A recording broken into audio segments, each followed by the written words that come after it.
पुसदमध्ये स्वच्छ पुसद सुंदर पुसदचा नारा आणि मोतीनगरात प्रत्यक्षात कचऱ्याचा पसारा.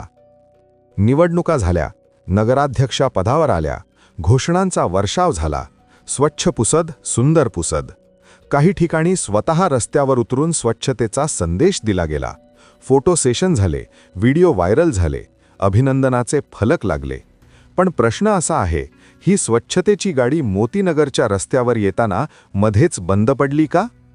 कारण मोतीनगरमध्ये आजही रस्त्याच्या कडेला कचरा तसाच पडलेला आहे. दुर्गंधी आहे, अस्वच्छता आहे आणि तेच मोतीनगर गार्डनच्या भिंतीवर नगर परिषदेचा बॅनर झळकतो. येथे कचरा टाकल्यास कायदेशीर कारवाई होईल.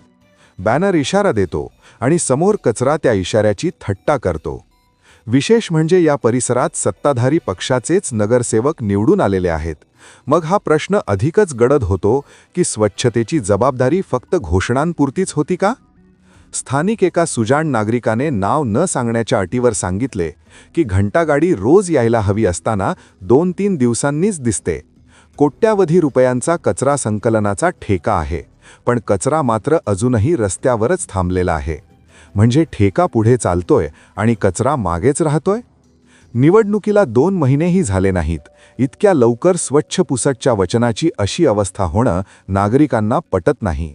स्वच्छतेचे फोटो आणि प्रत्यक्ष स्वच्छता यातला फरक मोतीनगरने उघडपणे दाखवून दिला आहे. मोतीनगरमधील परिस्थिती पाहून नागरिक सरळ प्रश्न विचारत आहेत. स्वच्छतेचे नारे कॅमेऱ्यासाठी आणि कचरा नागरिकांसाठी?